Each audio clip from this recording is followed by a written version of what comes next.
بوتين فضح المستور وأفسد خطة المليار الذهبي بعدما عثر على وثائق سرية في أوكرانيا.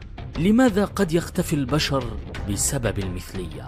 المليار الذهبي هل هي مجرد نظرية كما يراها الأغلبية، أم أن معالم خطة المليار الذهبي بدأت تتضح منذ جائحة كورونا وبداية الحرب على أوكرانيا؟ ثبت في الأمم المتحدة الآن أنها أصبحت أوكرانيا حاضنة البيولوجي المعامل. قدمت وثائق في الجلسة أمس، كانت جلسة صاخبة، كانت تعالت فيها الأصوات.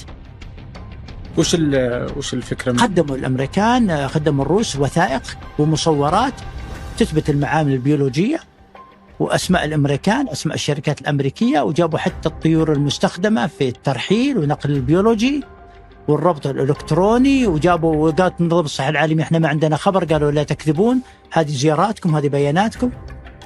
هي مواجهة زي ما قلت لك، مواجهة عالمية. وش مشكلة المعامل البيولوجية والحيوية؟ هي الأوبئة التي تشوفها. بعد هذه الفيديوهات يمكننا القول أن كل شيء أصبح مكشوفا، ورغم ذلك الكثيرين لم يصدقوا ما يحدث. لنعد الآن لموضوعنا، وهو قصة المليار الذهبي.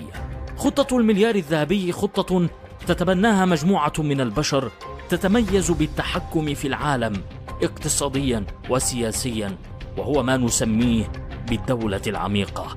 هدف هذه الخطة إنقاص عدد البشر الموجودين على الكرة الأرضية إلى مليار، والسبب أن الأرض ومواردها لم تعد كافية، ولا بد من القضاء على البشر حتى يعيش المليار المتبقي باكتفاء وراحة وسعادة.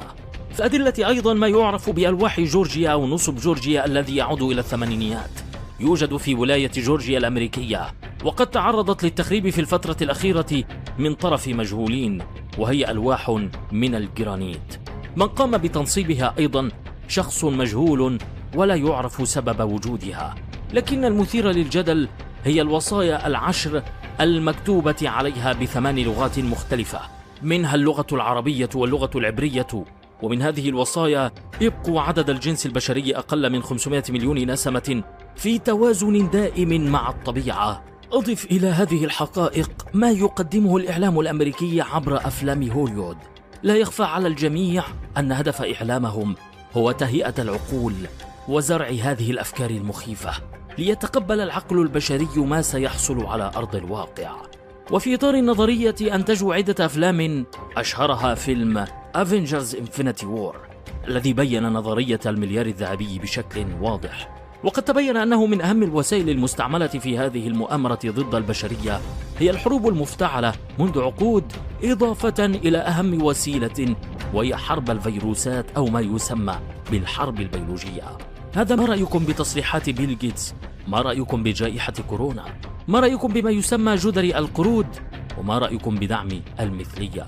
كل هذه التساؤلات تصب في وادي الحروب البيولوجية التي تشنها الدولة العميقة على عالمنا هذا في إطار تحقيق المليار الذهبي. وبالحديث عن المثلية قد يبدو لكم الأمر غريبا وتتساءلون ما العلاقة بينها وبين المليار الذهبي.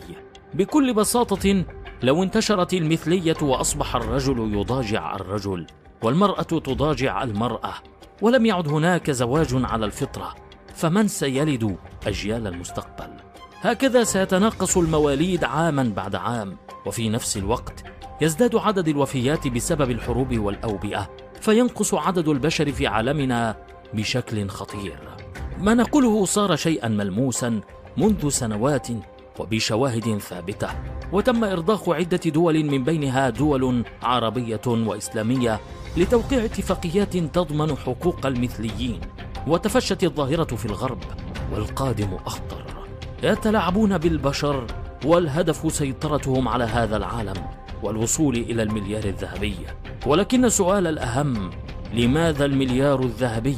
هل حقيقة أنه فقط من أجل الاكتفاء والرخاء، أم أن السبب أكبر وبعده عقائدي؟